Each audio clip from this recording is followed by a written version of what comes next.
Yeah. Hey now, y'all. What's happening? It's high noon. It is Friday. We made it through another week, man. Let's end this bad boy on a very positive, uplifting note today. Hey, listen, I'm not going to be inclined to hang my head today. The Warriors got their asses kicked last night. We're going to get into that, and we're going to move right on past that and start looking at tomorrow. But there is a lot to get into today on a Friday. I'm feeling great. Shout out Scarlet Fire, Don Peralta, Jeff Winkler, Christian Narek, Don Peralta once again, Stevie B. I'd like to say you a couple times, Marcel. Also, I believe I saw Noemi a couple of minutes ago. What's up, Noemi? Did I see you say you're going to Santa Cruz this weekend? Good for you. Go to Santa Cruz. Stop by Zelda's in Capitola. Creative Tony turned me on to Zelda's years ago, and I've been a faithful Zelda's guy ever since. Tony, remember that like lost weekend we had down at Santa Cruz? This is like in a very tumultuous period of my life, too. That 07 area, 2007, 08, that whole, oh, Jesus. Yes. A lot going on in PMAX life during those years.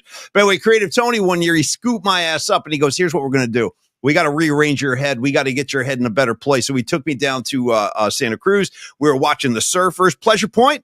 Pleasure Point, T? Is that what I'm looking for? Yep. Yeah. Yep. Watching the surfers, Pleasure Point. We're eating breakfast burritos, drinking coffee. And then Tony's like, we're going to go get a good buzz on at Zelda's right there on the beach. Dude, nothing better than hanging out at Zelda's. Band is playing, people are dancing. And when you want to step outside Zelda's, dude, you open a sliding glass door and you're on the beach. One step, you're in the. It's the greatest. So anyway, Creative Tony, we've gone on long enough without acknowledging your wardrobe today. Shout out to Creative Tony's. I'm going to go ahead and call it a dashiki, if you don't mind. That's what I would call a dashiki, my man. How you doing today, and what's happening with this dashiki on a high noon? So, dude, I brought it in yesterday as my clothes in the attic, and you said you're damn right you're wearing that tomorrow. So here we are. Fast forward to tomorrow is to now become today, and I'm wearing it, and it's very comfortable. It's whenever I do wear this thing, it is very comfortable. It's a great beach outdoor music festival shirt because it's free flowing. Like, see the arms like nice and free flowing. Everything you're doing right now is a home run. Everything. Now, Tony, how far does this thing drape down? Could you go bottomless with this and still be covered? No. It'll cover my groin. Your glutes.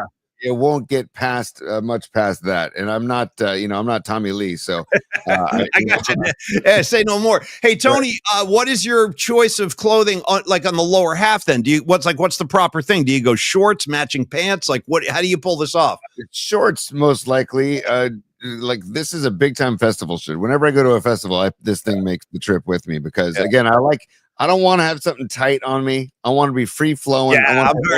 I'm about loose too, man. I got to be loose. I can't be tight. Yeah. I want the air passing through me, especially if you go to like Jazz Fest where the air is hot and sticky, and you don't want this thing stuck to your clothing. So, anyways, I'm very comfortable right now, Paulie. And you mentioned Santa Cruz. I got to go. The best breakfast burrito I've maybe ever had in my life is on Chill Out on 41st there. Okay. Come on. Yeah. Is that where is it, Tony? 41st and what? 41st Street. I think 41st, like right, it's maybe the last street before it dead ends into the ocean. So it's something about that whole part of California, man. It just, there's something about it. I don't know. I just really connect with that whole area. And I love wandering around downtown Santa Cruz, just wandering the streets. You got street performers. And you know what else, Tony? There's always a strong hippie element in Santa Cruz, which brings me a lot of harmony, like peace and inner harmony. Yeah, absolutely. Yeah. I love Santa Cruz too, man. It's actually really not a far drive for us people on the peninsula because you just go up and over 17, and it's a beautiful drive too. And I frequent Santa Cruz a lot, Paulie. You know who's a Santa Cruz resident, Tony? Like year round, full time is our old buddy, Radio Hall of Fame legend Stephen Seaweed. He lives up in the mountains of Santa Cruz, and always been one of my favorite guys. And by the way, you don't need him on the radio either. Do me a favor, get rid of Stephen Seaweed. I like to say about his 45, 50-year career, Tony, what did he ever do? What's he ever done, Stephen Seaweed? You know what I mean? What's he ever done? I was talking Stephen Seaweed with Tommy Tunes at Vinyl Solution 2 days ago. Like we were just talking about. Yeah. Dude, why don't we get the Weed Man on the show? We should reach out to the Weed. Great call. Make a note, dude. Now I got to tell people real quick, and we're going to get into the show. We got Longbridge coming up in a sec, but just a word. I didn't know we were going to do this, but a word on Stephen Seaweed really quickly. That guy, right before I started at KNBR on the Murph and Mac show, I was pretending. I was like seriously pretending to be a creative director at KMBR, even though I had no idea what I was doing. I didn't know my A from my elbow in that studio. And I'm telling Bob Agnew, oh, yeah, no, I'm proficient on Pro Tools. No problem, dude. No problem. Whatever you need, it's done.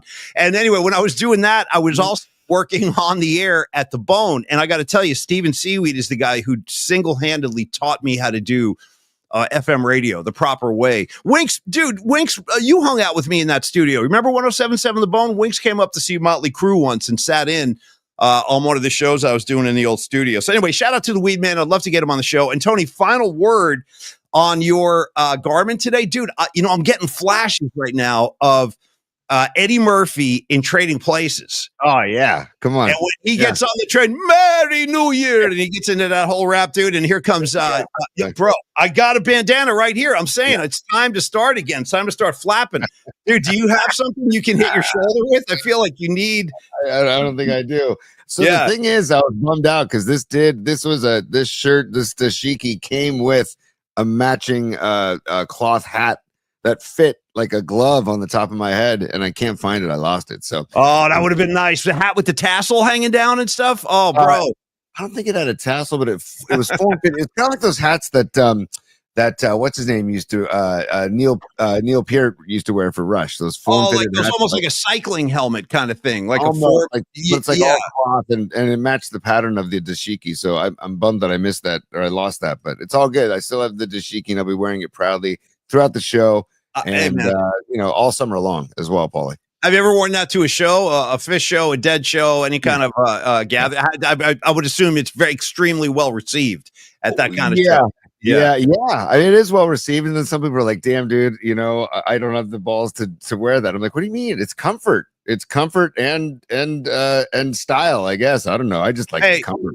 Hey, Pinaki's checking in. He's our stand-up comedian in the community, and he's going, guys, don't worry. It's Asian History Month. I really don't even know what that means, but why not? We'll throw it out there. It's Asian History Month. Enjoy. All right, Creative Tony, it is also, you know what it is? You know what the month of May represents to me? And by the way, who was it that said, how dare they, Tony? How dare they level these kind of accusations at Paulie Mack about not acknowledging 5877? Who said that? You told me before the show, hey, somebody was saying that you should have said something about five. I'm like, bro, I did a whole thing on 5877 yesterday. Who was that came at us with that accusation? So my dear friend Ryan Kaufman, aka Rising Wolf here in St. Carlos, he just said, hey, happy Barton Hall Day. And he sent it to me belated like yesterday, and then I said, oh damn, we forgot to mention that. And then I remembered in our pre-show meeting that you did mention it yesterday, and I stand corrected with Rising Wolf. So Rising Wolf. No, I definitely went in there. I know exactly what I said. I was like, and then, I felt like when I said it, like, no, there was really no reaction from anybody. So I just kept moving. I just kept going. But I did. I mentioned. Yeah, I did, because I think it started with a Take a Step Back riff, because there's a Take a Step Back. Before the Scarlet Fire. Your friends up front are getting horribly smashed, y'all. Rising Wolf and I were talking about how good the dancing is from Barton Hall. That's just, that's some of my favorite Grateful Dead is that dancing. And that, I told him, that and the Branford Marsalis Eyes of the World on 329.90 from Nassau. Nice. Oh, yeah. Man, you can find it on Without a Net if you want to get like that compilation, that live compilation. Yeah. I love the knowledge you're dropping. Great stuff. Minutes. It used to be my shower song before I learned about conserving water. It used to be my shower song. 16 minutes of pure joy. I have found over the years, Rags, you're going to appreciate this. So will you, Jeff Winkler. And Longbridge, it's coming. I promise. It's in my hand. We're about to do the Longbridge spot. Yes. But I got to say, I have found from my experiences, Tony, that when you got somebody, like if you're dealing with somebody who's like an anti-Grateful Dead guy, he's like, I don't like the Grateful Dead. These guys suck or whatever. I have found that if you play that Eyes of the World with Branford Marsalis, they're powerless. They're powerless. Yes. They got to throw their hands up and surrender. So I remember a long time ago, Rags, Winks, check this out. True story. We were playing pickup basketball in Jersey on the courts. I think we were like in Denville or something like that. And somebody had a tune box and was playing that Branford Marsalis Eyes of the World. And Chris Samay, our buddy Chris Samay, what's up, Scrub? We love you. Scrub, that's one of my friends in Jersey. His nickname is Scrub, by the way. And he's not a scrub at all. He excels in everything. But his nickname is Scrub. Anyway, so Scrub was sitting there, not exactly the biggest Grateful Dead fan, but he sat there and he goes, damn, I'll never forget it. He goes, this is a classy jam. Nice. Dude, you listen to what Phil's doing in that jam. What Phil Left is doing in that jam is outrageous. Dip it, dip it, dip it, dip it, dip it, dip it. I mean, like his bass playing is, and everybody seems to be kind of. It's kind of like a Tom and Jerry, like a cat and mouse kind of a thing. Like just the whole jam, everybody's chasing each other. It's fantastic. By the way, Paul, if you want to get a good segue into Longbridge Pizza, I do. Our main man, Sanchi. Okay. Yeah. Sanchi is at Longbridge as we speak, and he already ordered a senior pie. And Sanchi, go find Andre. Andre's probably wearing his orange and black hat with the floppy ears on it. He likes those ears. Right? Yeah, great call, dude. Yes. Find Andre, and you're in great hands with Andre. And you can give him the pepper grinder greeting if you want to. You can give him the pepper grinder if you want.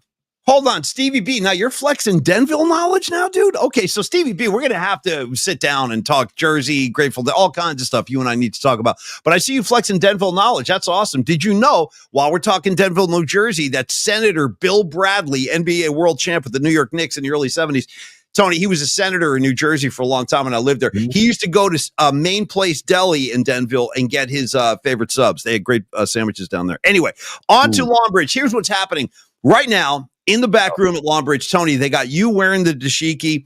They got Paulie Mack in my Beatles t-shirt, and we're on the big screen. So what's up, Longbridge? Great to see you guys on a Friday. Enjoy the pizzas. Enjoy the laid-back vibe and the serious pizza. If you're nearby Longbridge, but you can't make it in today, look them up online, longbridgepizza.com. Check out the menu. They do deliver to a lot of neighborhoods in the city. But I do want to talk because Tony said, hey, it's Happy Barton Hall Day. It's 5/8/77. That was yesterday. And I feel like that is something you get to celebrate in the Dead community once a year. You celebrate what a lot of people think is the best show ever played.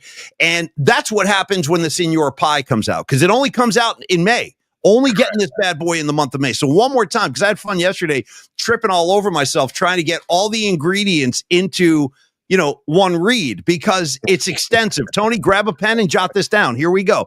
The Senior Pie, which is brought to you proudly by Longbridge Pizza, Neil Donardi on down, Andre, all those dudes.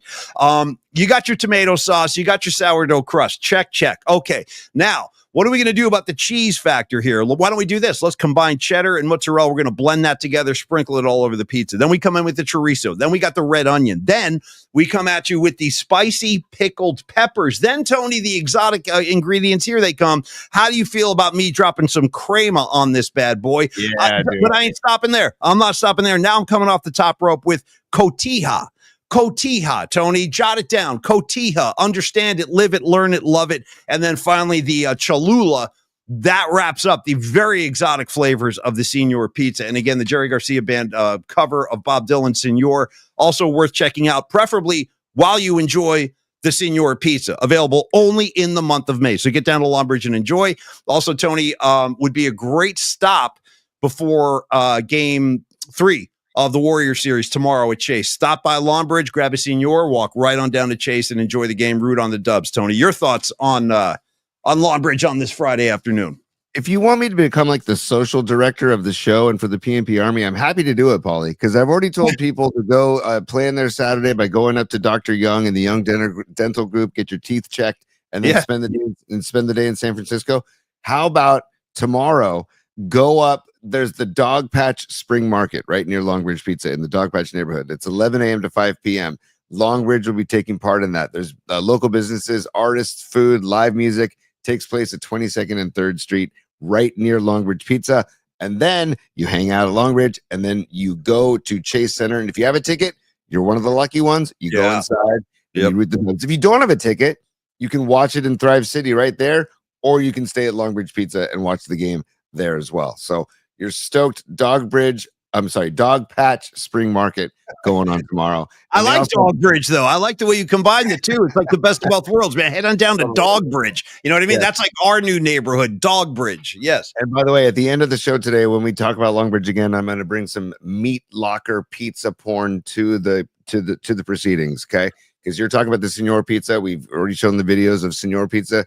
I'm going to show the meat locker pie at the end of the show as well. And also, they have the new Hum Baby Pale Ale from Altamont is now available. Just ask for it. It's clean and easy drinking, as Neil said.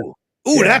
something about using that word clean. I like my beer clean. I'm not going to lie, Tony. I don't want it diluted, musky, dirty, unable to see through. I want my beer clean and translucent. That's how you know how this is. It's a, as Neil puts it, it's a little two hopper, meaning the two hops are Simcoe and Cashmere hops, buddy. So Cashmere hops. I'll give you 2 hops, and I'll also give you 2 shy, hush, hush, eye to eye. Little kajagoogoo on a Friday is never going to hurt anybody. And you want to know what? I'll back that song. I'll back it. I'll back 2 shy. I will. Why wouldn't you? I have a problem. Seriously. I'm all in. I'm all in on kajagoogoo. Yeah. All right, now Tony. Okay. This is a horrible segue, but dude, I got to ask you, man. Well, actually, you know what? F everybody and everything right now. F everybody and everything. Okay, I like it. Where are we going? Because I want to give the menu of the show today.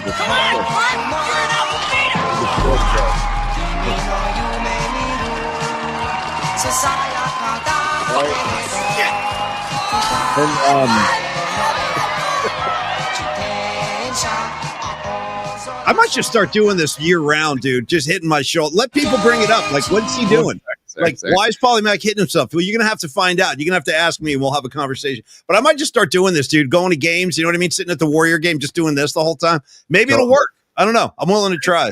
It would probably be a great conversation starter. But I wanted to say I love doing the Takashi because I know that Doug in Japan is a big fan. And that's what spawned the idea of playing Takashi is for our Japan PMP Army representative and representatives. So also Doug gave us a musical assignment selection that we're going to do later on in the show. And everybody else, thank you for sending in your musical assignment pictures, emails, excuse me. And so we're going to talk about last night's game.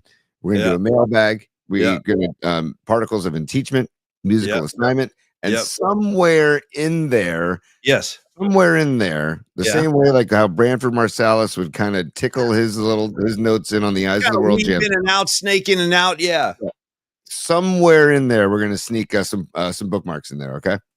Yeah, there's a couple of bookmarks I think we should take a look at today, T. I know it's been overflowing at the seams. Okay, we've gone on long enough. For like 15 minutes into the show, we haven't even mentioned the game yet, so let's dive into this bad boy. Warriors go down last night. They dropped game 2, 117-93. This is going to probably shock you, dude, or maybe it won't, because we haven't even talked yet. I don't know where Tony's head is at or what his state of mind is, but you know what? I'm not that thrown by that game. I'm really not. I'm not that impressed with the Minnesota Timberwolves. Not yet, anyway. I mean, I know what they're capable of. They have size, they have youth, they have speed. They're very athletic. But yet, somehow, some way, Anthony Edwards is not really, he hasn't been a factor, in my mind, in the first 2 games. And I would really credit the Golden State Warrior defense with that. I think last night was one of these games where Steve Kerr is such a smart head coach. I think he knows, listen, it's not like we're going to come out here and sweep this team, especially without Steph Curry. So I think he used last night as almost like an experiment. I mean, I know that's crazy talk in the playoffs, but for example, Kerr played 14 guys last night, Tony, in the first half. 14. Right. Now, that tells me he's searching, he's looking, he's trying to figure out which combinations are going to work. And it was an interesting night because, and I want to get all your thoughts. I'm just setting the table here, T. Give me one. Yeah. So you look at the box score. Butler, 17 points. Buddy Hield, 15. Draymond, 9. Podziemski, 11. Kuminga, 18. Trace Jackson Davis, I liked his minutes a lot. He had 15. So you got 1, 2, 3, 4. You got 5 Warriors in double figures, but I have to be honest, I need more from Jimmy Butler. I do. I need more offensively from Jimmy Butler. Like, I felt like last night he did a lot of this kind of swooping through, like coming into the lane, but then he would kick it right back out. Like, I need Jimmy, go to the lane, go to the rim, get on the line, Jimmy. We got to slow this shit down and we need points. And I feel like we have to have more scoring punch from him. You can't have Butler at 17 points when Curry's not playing. That's one of my biggest takeaways from last night, T, just for me. Damn, Jimmy. Yes, Jimmy. Damn, Jimmy. I couldn't agree more, man. Barkley said it at halftime too. And usually Butler, or the Butler that I know, I've watched for years, like thrives on creating contact, initiating contact. And I feel like he's almost avoiding it is too strong. Avoiding it is too strong of a phrase to say. But there's some hesitancy there, right? Like he's not full steam into the lane like he would. And again, Tony, this could be a result of him being Jimmy 2-ply. Well, I was going to say, do we need to up it to a 3-ply? Because I need Butler aggressive in the paint, taking the ball to people, taking it to Gobert. Right to their chins. Yes. He's going to face those guys, but take it and go up with it and try and draw the foul. Try and draw the contact. Again, I mean, it's easier said than done. I'm a 5'8" Italian non-hoops playing 51-year-old. You're a 5'8" Italian dashiki wearing hippie. Let's just tell it like it is. Yeah. But dude, he needs to be more aggressive. And when Barkley agrees, I'm down with it. And they also, they missed a lot. They missed a few running floaters. They gave Minnesota a lot of second chance points. Yeah. Dude, also Minnesota made 16 threes. Okay. They shot 43% from behind the arc. That's pretty impressive. Mm-hmm. I know they're a damn good three-point shooting team. So that shouldn't be a surprise. Right. But that when the Dubs turn the ball over 17 times, and Minnesota's making. Is that what it was? 17, Tone? I didn't. Yeah. Okay. That's you're gonna have to tighten that shit up. Yeah. 17 ain't gonna work. But you know what? I also got to talk about a couple things in that game. Yes, you mentioned Kuminga. Kuminga, I feel like he's finding the flow. A little bit. I mean, 18 points, right? You got to be pretty pleased with that. I mean, still turning the ball over though. Cut the crap. I know. He turns the ball, and he will.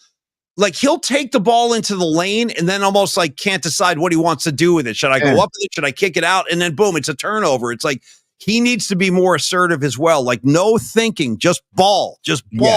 And but it's the mental thing. But the mental thing seems the clouds seem to be clearing in his dome a little bit. But you know what? I feel like those clouds left Kuminga's head and now they're residing inside and over Moody's head. Because Moody has not had a good series. He has looked kind of lost out there, actually. And I love Moody. Dude, he threw that air ball up last night early. I was like, bro. Yeah, it was ugly. Like, it was a really misjudged shot that just went right over the rim. I was like, damn, that's all. And he's been such a big piece, dude. He was great in the Houston series, Moody. I gotta just spend. Can we spend the next couple? Yes, I agree. What you just said, Paulie, I agree. And but I got to talk about Draymond Green, man. And we got to talk about Draymond because, dude, I love Draymond. You love Draymond, and my dad always refers to him as the Ronnie Lott of the Warriors. Right? It's like that's the same kind of mentality. Yeah.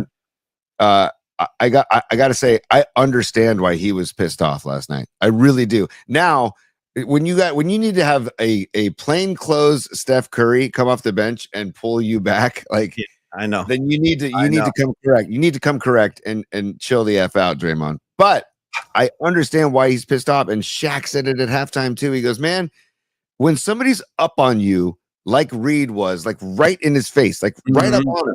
Yeah. He goes, what is he supposed to do? You're going to swing elbows, man. You're going to try to create some space. Yeah, I get it. Yeah. He's going to get the ball around, right? Yep. You like that? Yep. You like that reenactment? Is that good? But my point is that what is he supposed to do? And that dude, that was, again, inadvertent contact. Did he even get him on the head? I don't even know if he did. By the way, Gobert got Butler in the head in the third quarter. No call. Right. They called a foul on Gobert, but they didn't immediately review it the way they immediately, like Tony Brothers, it didn't even like hesitate. He went right to the table. You know, and I got to say, I just want to interject one thing. I'm getting so sick of this, like, and you see it at every game, almost every time there's a foul of any kind, dude, no matter who's involved. I can't tell you how sick I am of seeing the guys get up from the floor doing this.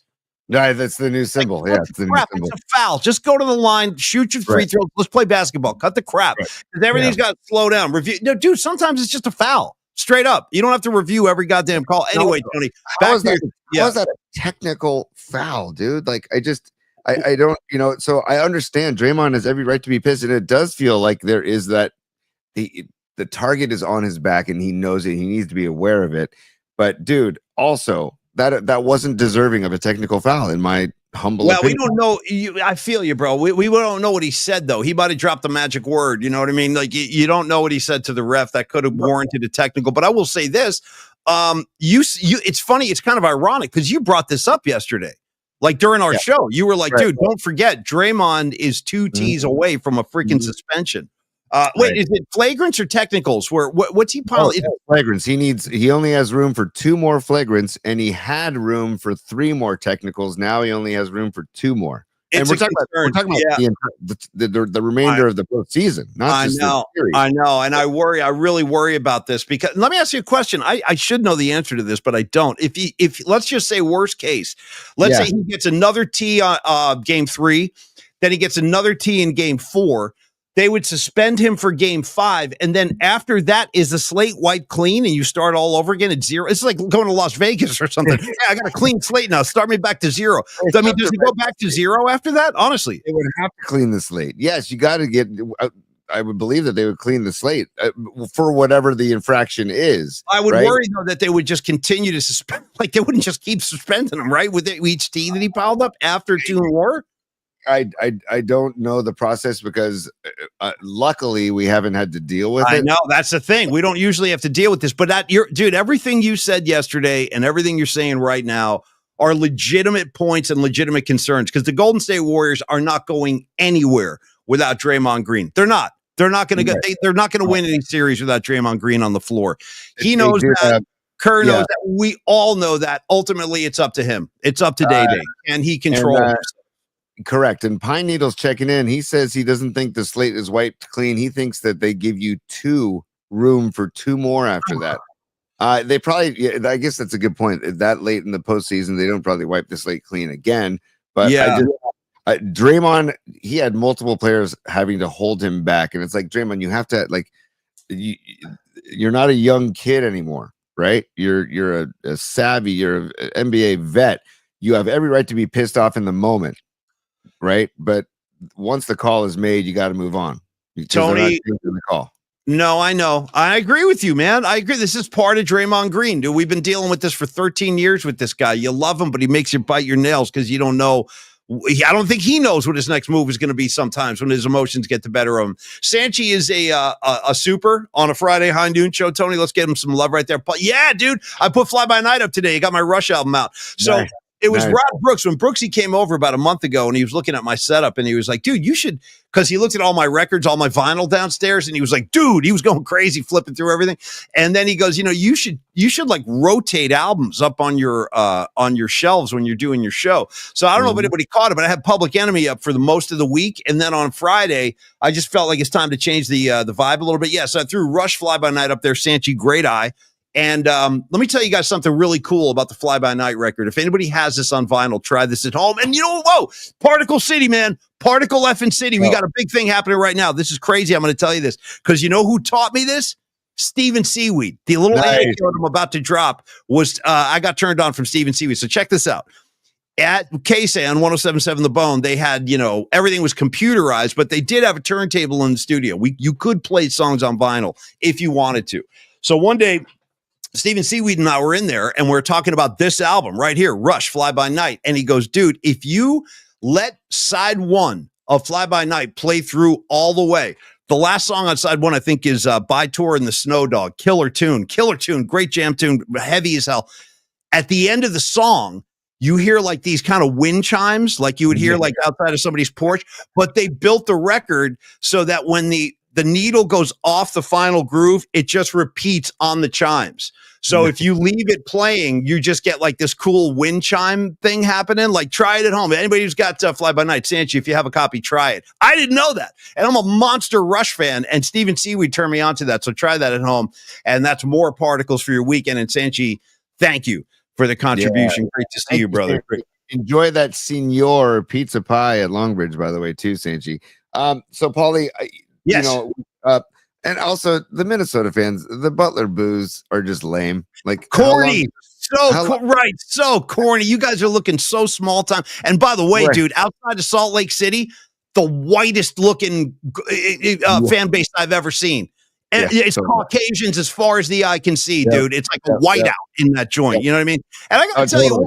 Don't make me have to start turning my back on Minnesota. You know what I mean? Because like the Niners were kicking the Vikings' ass for years in the playoffs, with that exception of the '87 game. That freaking that's a tough one. That playoff game with Bill. Well, you remember? You know what I mean? That was a tough one in '87. But all the other times we kicked their ass. So anyway, don't come at me with this Minnesota hard ass kind of nonsense. I'm not buying it. And again, the fans booing Butler. I'm so with you on that, dude. It just sounds small time. Dude, that was like 2 teams ago. He just left Miami. Get over it, a-holes. Move on. And by the way, maybe they do some deductive reasoning and think they might not have a guy like Anthony Edwards if they still had Jimmy Butler. I don't know. So just chill the F out. It's just an odd thing to be booing Jimmy Butler. That's just odd to me. I feel like they're reaching on that one, Paulie. Also, you mentioned Niners real quick. Yes. This is Polymac Particles episode number 85, Paulie. So thank you, PMP. We already said it's the Ted Popson episode. Yeah. Ted Popson, George Kittle. Other? Vernon Davis. Mike Wilson. Ooh, 4 rings on Mike Wilson, dude. Nobody wants to talk about him, but I will. 4 rings on Mike Wilson. Yes. Yeah, dude. So come on, man. So like episode 85. Let's keep going. Let's keep it going. Like, can't wait to get to episode 100. I know, dude. We should have like some kind of, maybe, I don't know. We're going to have to make it an occasion. I know we're 15 away from our 100th, dude. We're going to leave double digits behind forever. Yeah. And it's like the Century Club. Do you remember? And I'm not trying to promote haphazard drinking, but do you know the Century Club for drinking back in the Century Club? Do you remember that? I don't. Tell me about. I'm very curious though. Tell me about the Century Club. I want to say it was like 100 shots of beer in 100 minutes or something like that. You just in a shot glass. You just did a shot of beer, but you do it for 100 minutes each. One shot for 100 minutes. Yeah, and then also my idiot friends and I in high school, we did this thing called 8-Man, where 8 of us, we rented a keg, and we said 8 of us should be able to drink a keg of beer in 8 hours. And we called it 8-Man. So what we did is we went to my buddy Rick's house in Mill Valley, and he didn't obviously tell his mom. His mom comes home and she's like, "What the hell is this? No, it's never good. And you're getting out of our house right now." So then we're like, okay, what do we do? We're on the clock. Like 8-Man. We were very serious about it. And then we ended up renting a hotel room at the old Howard Johnson's in Mill Valley. It's no longer there. Shout out Howard Johnson's. Bring them back. Bring back Howard Johnson's. You know what I mean? I might need a room for the night. Give me a Howard Johnson's, for Christ's sake. Yeah. So we went to Howard Johnson's, and needless to say, we finished the keg in 8 hours. Tedder, my buddy Tedder, he and I were the last two men standing, and we were passing the tap back and forth, and then finally the gurgle of the keg when it's empty was just like, ah.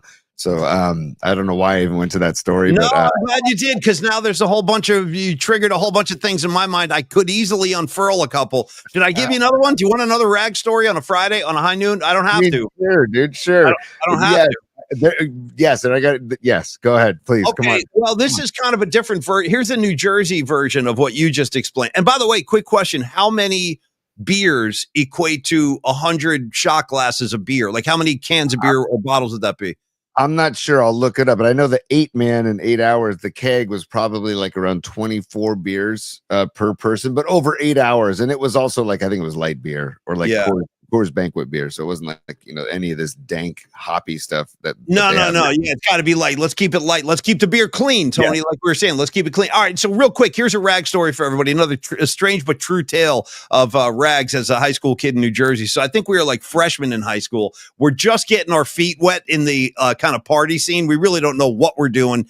And rags, myself, we're at our buddy Chris Scuderi's house, okay? Chris Scuderi, nicknamed Scoo, S-C-U, Scoo. And we're hanging out at this kid's house, and Rags has this bright idea. Hey, Chris, open up your mom's liquor cabinet and let's see what's in there. So he does, and we open them up, and then Scuderi takes out like 6 or 7 different bottles of different kinds of booze. I'm talking about everything from like vermouth to vodka to like Bailey's, you know what I mean? Just a horrendous collection of varieties of alcohol, just awful. Gin, you know what I mean? Rum, all kinds of stuff. So we line up all these bottles, and Rags decides, I'm going to take a shot from each bottle over like the next hour or so, right? So he starts doing shots. We're all doing shots, but we're little kids. We don't know what we're doing. So like I fall out, Scoo falls out, Rags keeps going. Now he's doing a shot from each of these bottles. There's probably 6, 7 different kinds of alcohol, like I said.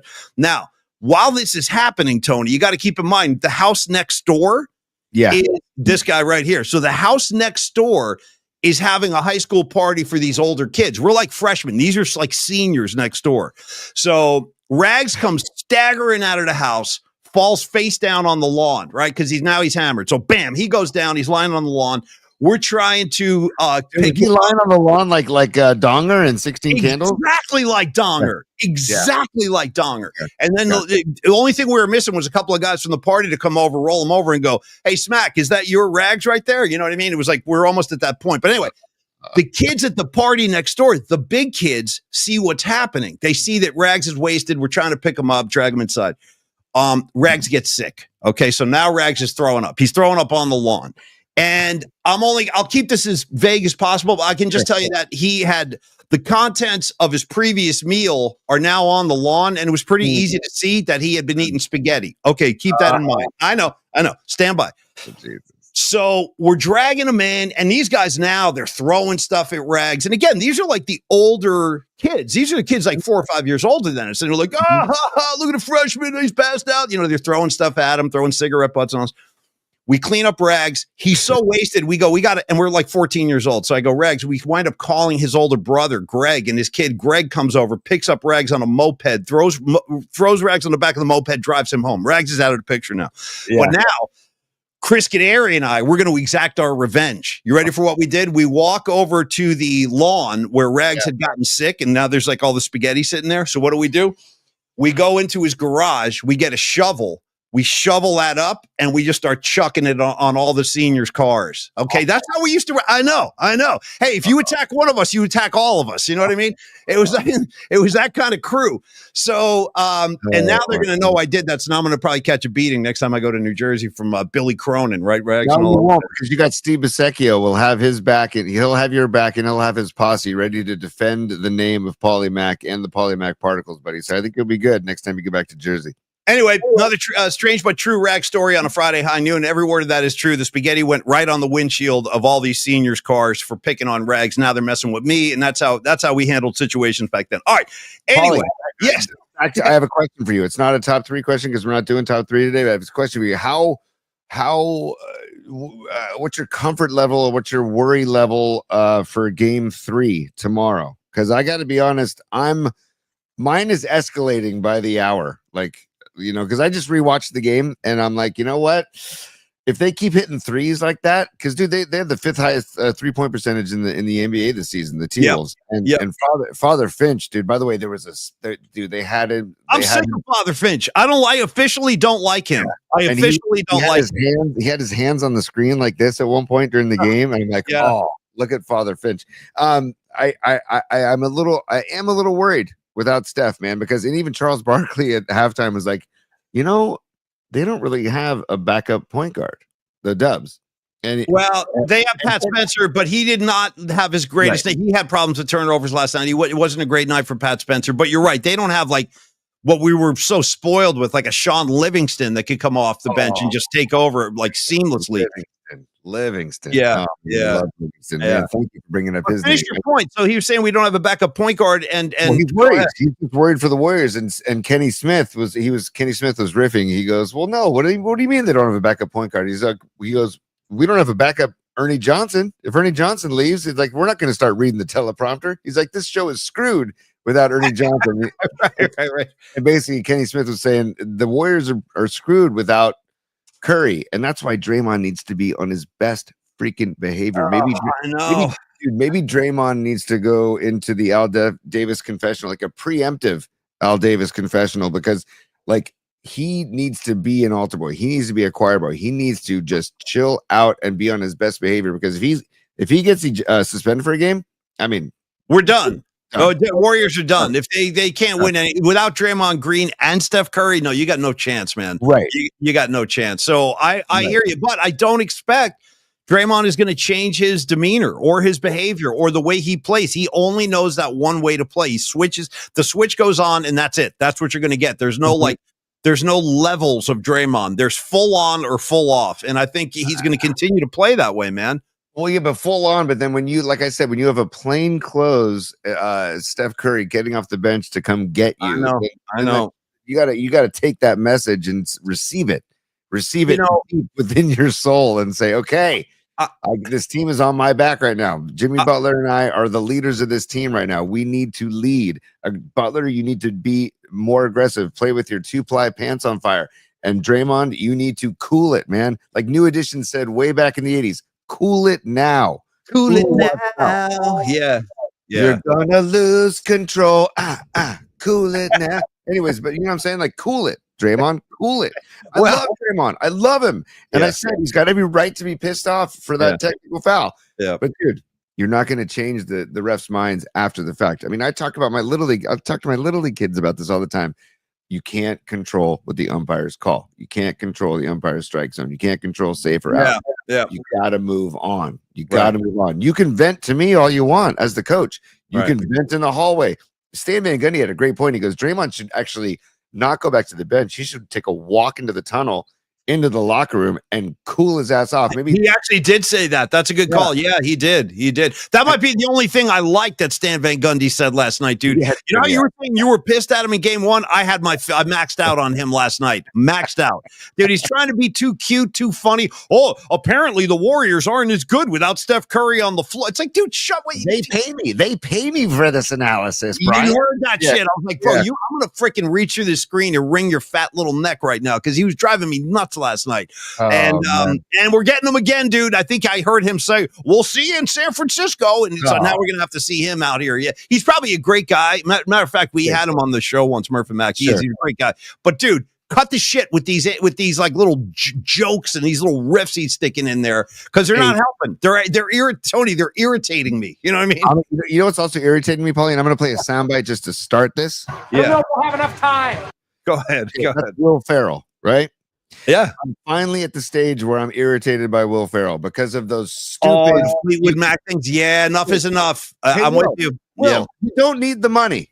What are you doing that stupid ad for? And it's so annoying, dude. And what is it? I want to pay with you ever. What's the song? You can pay your own way. Are you?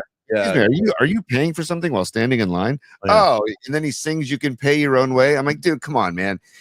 You're too good of an actor. You're too funny of a comedian to do that crap. You don't need the dough. Like, I don't get why he did that commercial, and it's so annoying. And I've loved Will Ferrell his entire career, but I'm finally at the point where, like, Will. Yeah, cool. Take a step back, y'all. I'm with you on this. No, he's incredibly irritating in these commercials. I never thought I'd live to see the day. Big Will Ferrell fan. I like the guy. He always makes me laugh. Sometimes, dude, I'll just look at Will Ferrell and I'll start laughing. He just looks funny to me.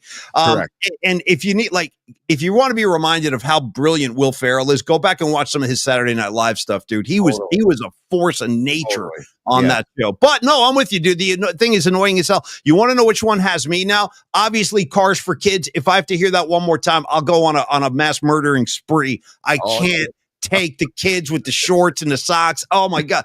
That's bad enough. Now they're coming over the top. You know what the new one is though? It's like move over Cars for Kids. Cause here comes this effing Liberty baby. Liberty, bro. Get me a flamethrower. I'm serious. If I have to listen to this one more time with the guy and the baby, liberty. It's like, oh my God, dude, I'm gonna freaking tear this house to shreds. It's like they're throwing that or force feeding that down your throat while you're suffering through a Warriors loss. It's like a perfect combination of angry irritants all coming together in one moment.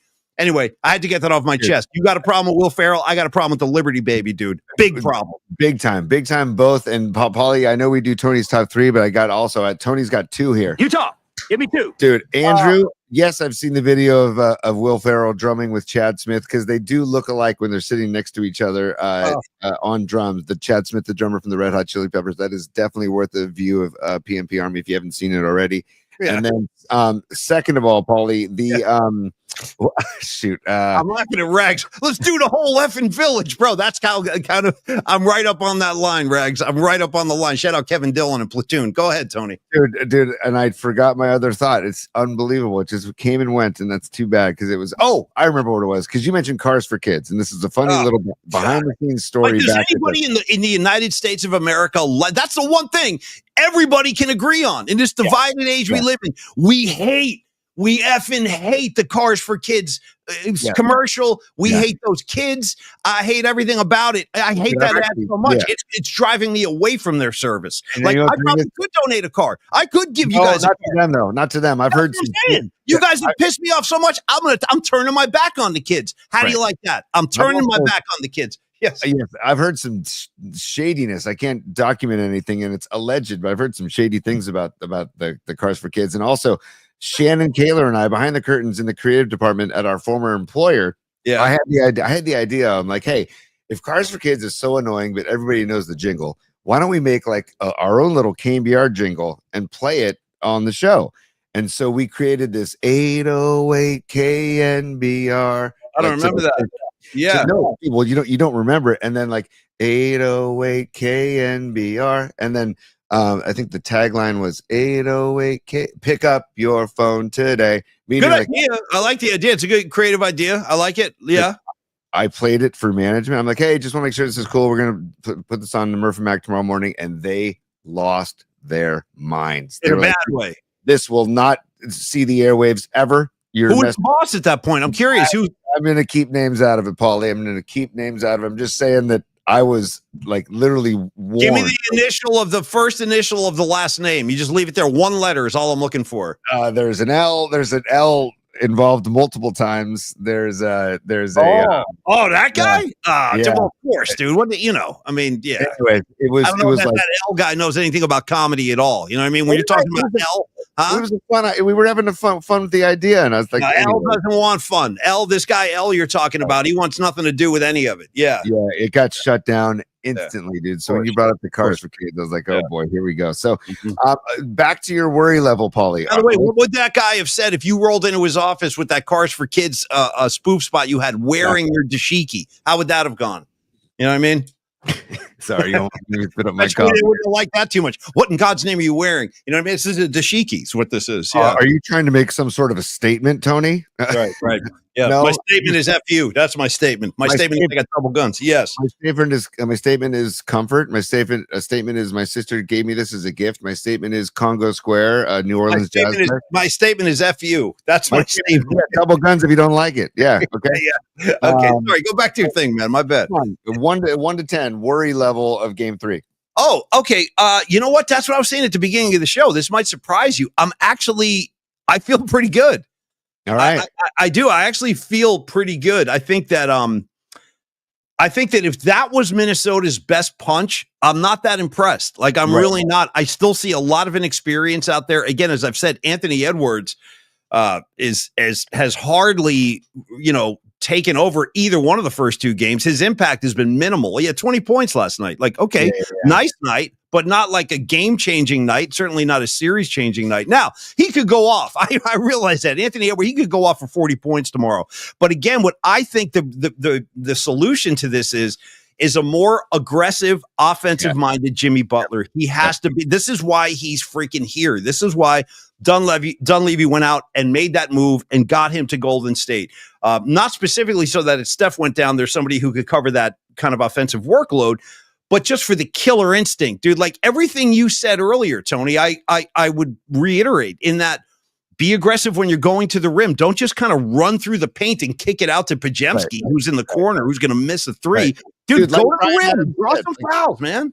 Like Brian Adams said in Run to You, I need to feel your touch, right? When it gets too much, I need to feel your touch. You know what I mean? And by the way, last thing on that, I'll defend that track till the freaking cows come home, dude. I'm a Run to You head. And let me tell you what, in Run to You, the video, they're out in the snowstorm. I don't know what that means, but they're playing in a blizzard. So carry on. Just keep that in mind. Yes. I noticed on the comment line that Los D said peace out and he had to go to a meeting. So real quick, Paulie. Give us the los. Give us the los. Give us the los. Give us the los. Give us the los. Give us the los. Oh, good. Right. What loan would you like? Give me the horns. Yeah. Very authentic. Great recording. Love it. Love it. Thank you. Give us the Los. That's NorCal Refrigeration and HVAC, who will be featured in our mailbag coming up shortly.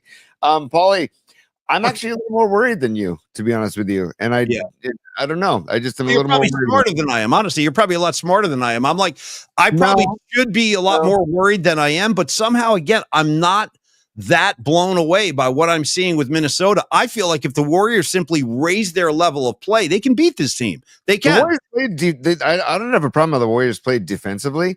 No, I they've been feel like playing they're very good defense. Yes. but just sloppy on offense and poor shot selection and just out of sorts the entire game. When they brought it to 7 in the third quarter, they hit a little groove. When they brought it to 7 in the third quarter, that lineup was what was that? Draymond, Pajemski, Butler, Buddy, and Kuminga. That was the lineup that brought it kind of back to 7. I'm like, oh, okay, they're hitting a groove here. Now, then Minnesota went on like an 18-5 run and just took over again. But I'm worried because of the 3-point shooting of Minnesota. And I'm worried about the size thing too, dude. I mean, TJD had good minutes. He did, and he was scoring too. He had 15 points. He actually played pretty well. Now, Tony, real quick, one thing I was a little kind of perplexed by last night was the fact that we didn't really see Quentin Post last night. Right, and he started the game, and then like after a few minutes, he was gone for the night. First, he sat his ass down. We never really saw him again, and also did not get a big dose of Looney last night. Now, I was perplexed by this because in game 1, you got a lot of Quentin Post, you got a lot of Looney, and those guys had an impact on the game. So I was kind of puzzled as to why Kerr decided to get away from those two guys in game 2, which turned out to be a loss. I don't know. What do you think or say about that? I think you nailed it on the earlier in the show about that Kerr was, kind of like Kerr. Yeah. Just kind of seeing what, literally the old pasta adage of throwing pasta to the wall and see if it sticks, right? And if it sticks, then you're good to go. It's ready. Or sometimes, Tony, throwing pasta on the windshield of an older kid at a high school party who's picking on your friend. You could throw pasta on the windshield too. Anyway, go ahead. By the way, when is the last time, or have you ever had a can of SpaghettiOs? I mean, if I had, where did that come from? Where I wasn't expecting that. I wasn't ready for that. I've had this, I'm as an Italian American, I'm deeply offended by SpaghettiOs. Dude, great call. We should all be offended by how dare they? Yeah. How dare you? No, I don't think I've had SpaghettiOs. Maybe when I was like 4 years old or something like that, but not in my adult memory can I ever remember, nor would I want to. Why would I do something like that? You know what I mean? Why would I eat SpaghettiOs? If you're in a hurry, if you're in a rush, or maybe it's part of your bunker kit when we had to go down to a bunker for any sort of a national emergency. But also with the SpaghettiOs, everybody says Chef Boyardee.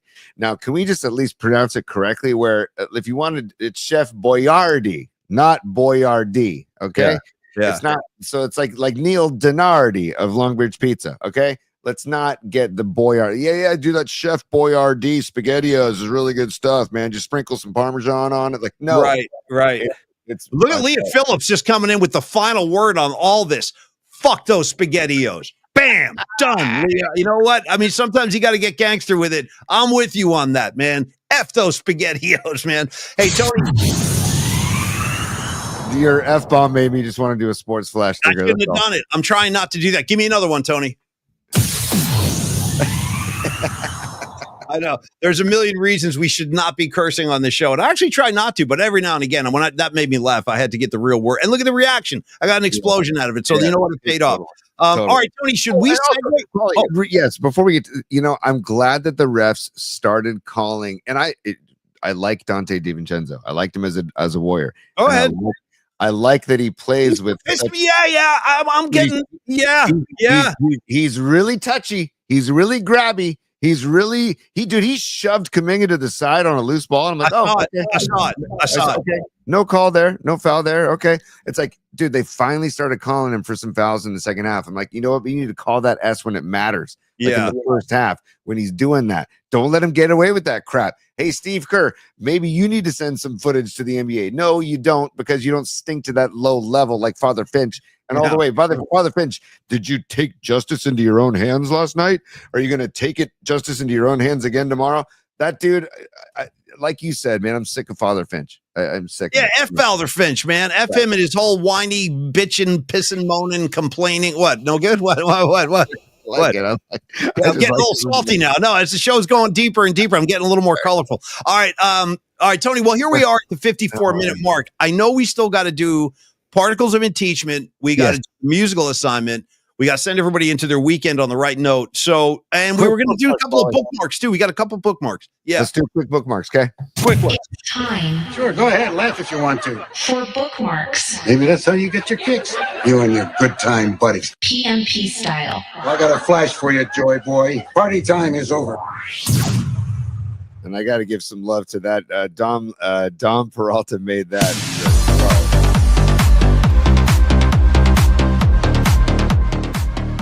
Hold on. Keep this going. I want to jam today, T. Keep this going. Go. I want to get the air horn going. We're going to do an air horn jam. Here we go. 1, 2, 3. Come on.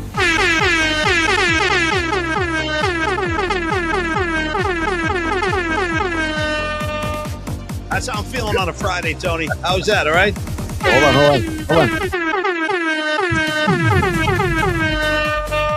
on. All right. Let's go. Let's go.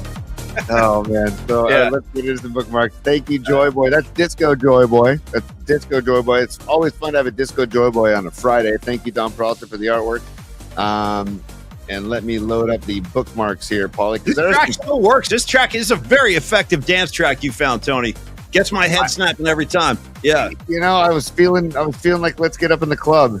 And Let's get all up in the club, in the champagne room. Remember, there's no sex in the champagne room. Remember that Chris Rock song? Anyway, going back to the early 2000s. Yeah. All right, here we go. Bookmarks, and I may have to lower the music if any of this is called for some audio. Oh, you wanted to show this. You wanted to show Doc Gooden. Gooden with a lifetime record of 49 wins and 15. You wanted to show Doc Gooden against who? Barry Bonds. Go to about like the 30, 40-second mark because it's there's a few foul balls and stuff, and we don't have that much time. But anyway, watch a young Doc going against a young Barry Bonds. Who do you think wins the matchup, Tony? I'm guessing Bonds. Gooden has had 6 complete games. 2 of them have been shutouts. That's a tiny Barry Bonds right now. In his last 56 game starts, he has a fabulous record. There's that good fastball. 2 balls, 2 strikes.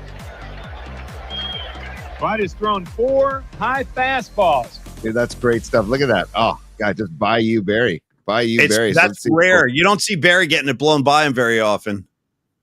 Did he? Yeah. Okay, here's the last pitch. Here's the last pitch of the at bat right here. Let's go to this right here. Look at that. Nice bald mug, by the way, too. Yeah, nice as you look at Rick Russell, he has a record of 40-7, and he strikes out.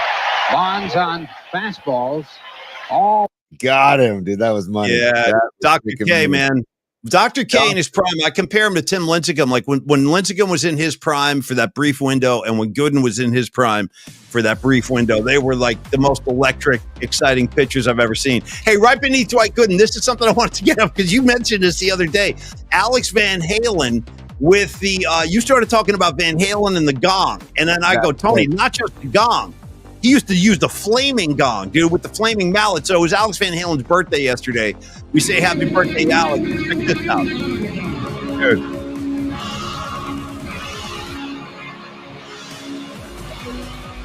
Okay. That's how you use a gong. Yeah. Oh, yeah. Oh, my God, that's incredible. Isn't that great? Wow, that is incredible.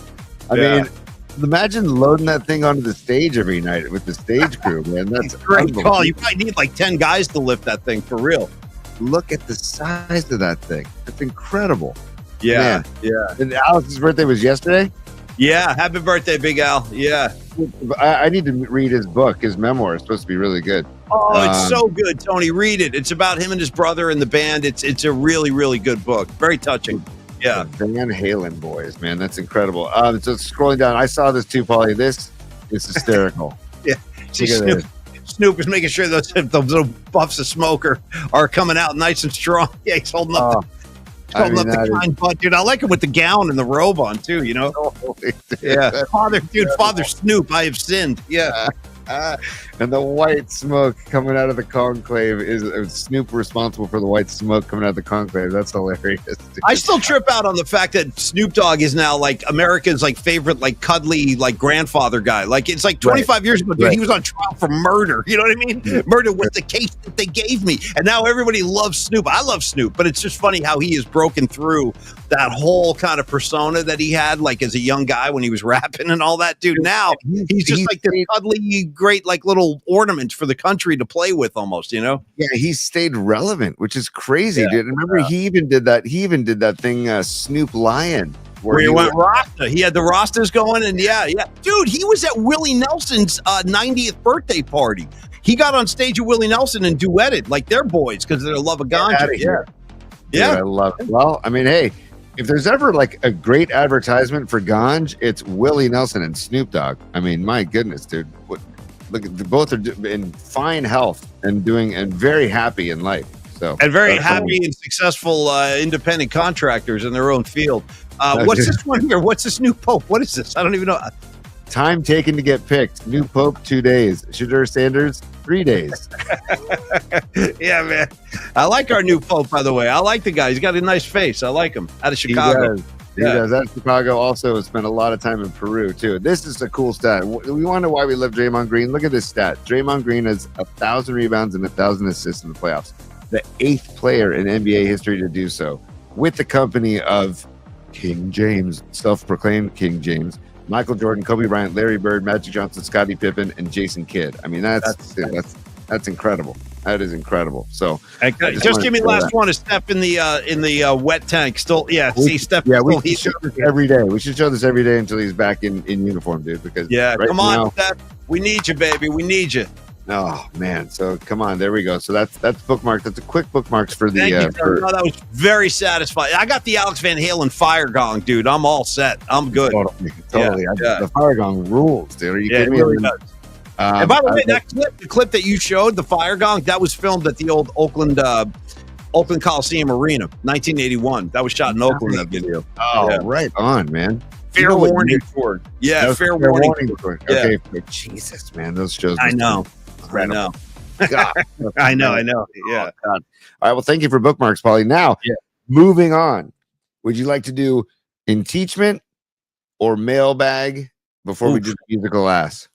Well, I think we should go impeachment first because we didn't do particle. And we can do this really quick. Particles of impeachment is something we do on Fridays where we just kind of tell the audience about anything that's kind of turned us on recently. So hopefully we can turn other people on. So let's do a quick impeachment.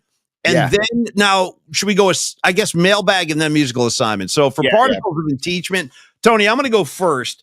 I made a note of this, and I've been trying to turn people onto this show for a while, and I feel like I'm all on my own on this, and I'm trying to get some more people to join me. Dude, MGM Network, it's a TV show I've been watching for years, and there's a new season out right now, and I want to turn people onto this. It's called The Godfather of Harlem, and it stars Forrest Whitaker and Vincent D'Onofrio, and Forrest Whitaker plays, basically, if you ever saw the Denzel Washington movie called American Gangster, this series is about those same people, like the guys in Harlem that were dealing with the Italian mafia in New York City in the 60s and 70s.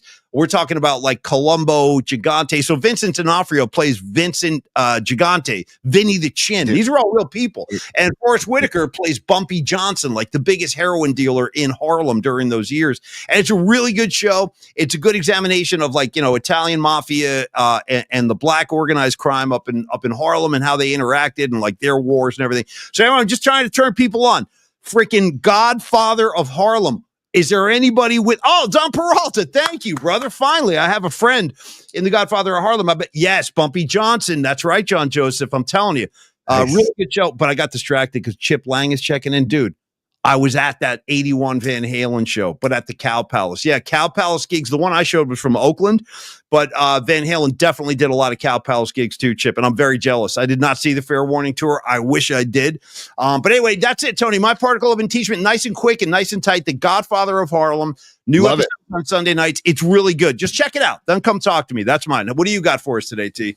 Paulie, you'll be happy to know, too, that I will start White Lotus and Righteous Gemstones this weekend. Cheers. You got a lot of great enjoyment ahead of you, bro. Season 3 White Lotus I'm looking forward to because I loved seasons 1 and 2. And then Gemstones, the cast of Gemstones alone is like, okay, I got to dive in. So I'll get in. And the premise of the whole, the storyline is just sounds like a serious joyride. So I'm in. You talked, by the way, this is not an impeachment, but I have an idea. What if the Warriors did like a throwback game every year, one time a year at the Cow Palace? Just one game at the Cow Palace. Maybe when the Kings come to town, it's like representing old school Bay Area. have one Warrior game at the Cow Palace. But you know what's so funny about what you're saying? This is something Steph Curry has lobbied for in the past. Steph has lobbied to play one game at the Oracle Arena in Oakland. Like he's said that out loud multiple times. I think Steph still has a real soft spot in his heart for Oakland, the whole community. I think Draymond does too. And so yeah, that's a great idea. I would love that. What do you got over there? What do you got? Rags' comment. I'll give Tony a White Lotus. I don't even want to know what that means. I don't even want to know. Hey, Rags, get your pepper grinder on, buddy. Get your pepper grinder. Yeah, add that to your your kind of roster of maneuvers, Rags. Yeah. Pepper grinder. Can we do one called the hot sauce? Can we do like a hot sauce? Can we invent another one? Yes. I never tossed off. So, Paulie. Mom, I never tossed off. Yeah. The water's running all day. Gary. Yeah. And so, dude, my quick particle of impeachment. And again, I don't. This is not haphazard drinking. This is responsible drinking. I want to introduce people to a drink that my buddy Ian Gunderman here in San Carlos introduced me to. Great name, Gunderman, dude. Yeah, he played football at Mater Dei down in L.A. and then he played football at Northern Arizona. He's like a walking brick. Like, as my dad would call him, a brick shit house, right? Yeah. So I was over at his house last weekend and he made these drinks. He's like, "Hey Tony, can I make you a Gundaloma?"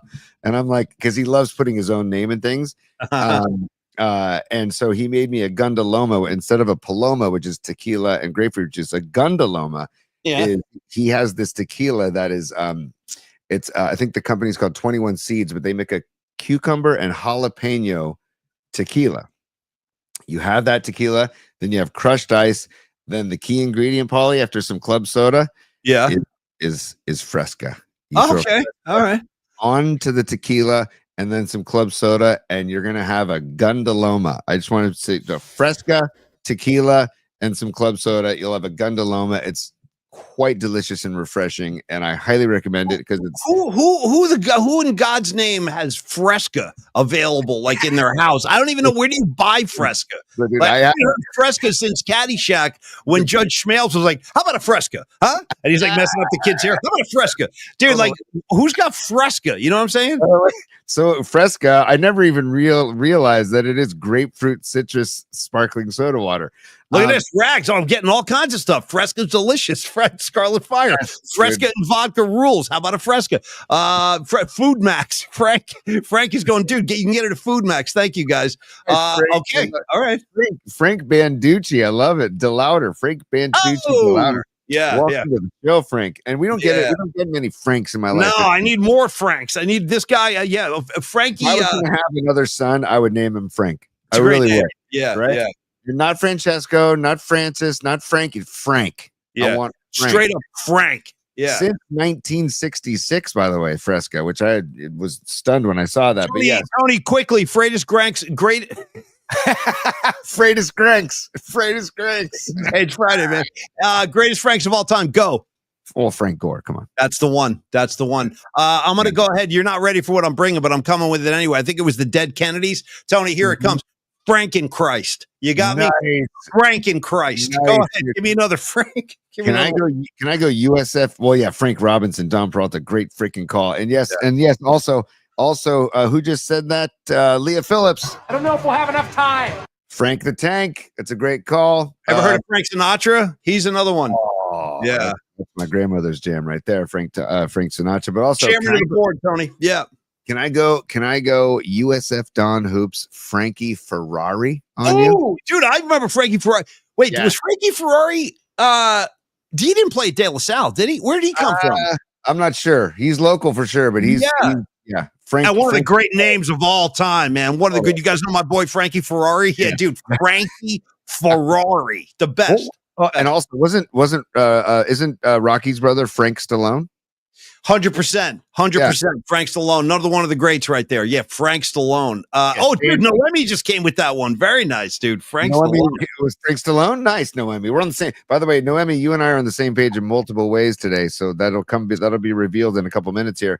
Hey, Frank, Joey C. freaking Zappa, dude. I was just gonna say thank you, Tony, and Joey C threw it up there. And I swear to God, yesterday Joey C, I was watching Frank Zappa do a cover of, I was watching this on Twitter at some point yesterday. It was Zappa covering a Whipping Post by the Allman Brothers. It was badass. Badass. Ooh. Yeah. Yeah.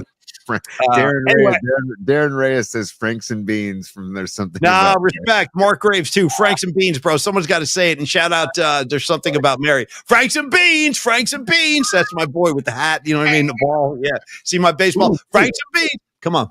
Who just said this? I got to find the comment. Somebody said Frank Tanana. That is a Frank Banducci. Dude, Frank Tanana, you're on fire with that. Great call. Frank Tanana, dude. I remember Frank Tanana. He pitched for the Angels. Yes, dude. Frank Tanana. Incredible, man. Frank Tanana. Who said that? Frank Banducci said Frank Tanana. Hey, Banducci. Dude, that got me good, man. Frank Tanana, dude. That's all. That made my day. Holy crap. Oh, Frank Scott D. Tanana. Dude, Scott D. Frank Drebin. Yes, Frank Drebin. Naked Gun all freaking day. I don't know if I want to know how people feel about the remake coming out. There's a Naked Gun remake coming out with Liam Neeson as Frank Drebin. So it's going to be very, very interesting. Hey, Scarlet Fire too. Frank Vincent, Phil Leotardo on the Sopranos. Yeah, say bye bye pop pop, bye bye pop pop, boom. Then you get in the tired of the head. Okay, anyway, thank you. A great riff on Frank's right there. Marcel, just need a prayer from Reverend Al Davis for my head before I go on vacation. Let me tell you something, Marcel. Pack your goddamn passport, some extra cash. And always travel with some stamps. You never know when you got to write a postcard to your mom, your Aunt Jenny in Virginia. You got to have stamps. You need I'm just pulling shit out of my head. And Marcel, a proper identification. Actually, good luck getting back into the country, dude. The way they're grabbing people now, bro. Seriously, you better have all your documents lined up. Marcel, and by the way, if you have any trouble at the border, tell him to call my son. He's in Vegas. He knows all the right people. All right. Thanks, Marcel. And thank you. Have a great trip, man. Stamps. Make sure you bring stamps. Yeah. You know, have plenty of stamps on hand. Yeah, just in case. Have liquids in the canteen. All right, Tony, on to what? Where are we going next? We're going to the mailbag now. Okay, we're going to the mailbag. And I'm going to have to share the screen for the mailbag, Paulie, so stand by. Oh, dude. And yes, there's also one other thing I want to load at some point because I saw Patrick Patton on the comment line. We're going to visit Particle Land at the end of the show today. So I want to load that. Paul, you load that. I want to talk to Winks for a second. Hey, Winks, Frank Bello, great call in Anthrax. When I was in college, I actually got to interview that dude. Believe it or not, it was the first rock star interview I ever did when I was working for my college radio station. Frank Bello, great call. Anyway, Tony. Go ahead. Okay, Cheers. This is going to pop up now, but we don't need to watch it right now. I want to watch it at the end. Okay, we'll watch it at the end. There's Particle Land. It's been a while. Yeah, I forgot about Particle Land. Yeah. No, we won't ever forget about Particle Land and the great artwork of Patrick Patton. But we're going to go to the mailbag, and I would love to start. Let me just make sure that I can. Patrick Patton. That is the other side, bro. And something tells me. Double P, Patrick Patton. I think you've been to the other side. I might have been to the other side myself a couple times. I know Tony has as well. Look at this, dude. Right out of the gates, Sons of Johnny LeMaster. Pictures from Pearl Jam in Nashville. Right out of the gates. This is the mailbag. Again, you can email us, pollyspod@gmail.com. Sons sent these this morning. Look at this. Look at that. Thank you, son. Look Thank at that. You. Ooh, nice full. I'll tell you the truth. I could use a good Pearl Jam gig, man. I really could. No question. Why don't you whisk me? Why don't you take me away, Tony? Whisk me off my feet and take me to a Pearl Jam gig. Any city, anywhere. I don't care. Just take me. Go ahead. I'm all yours. You just did New Orleans right into Nashville. Those three shows must have been incredible, man. God, another shot too. Just look at that. Nice to meet you. I like that little corner spot he has. That's cool. Yeah. Damn it. There's Eddie. Eddie's still rocking the Walter Payton jersey, dude. That's incredible. Yep. And then there's McCready. You see McCready?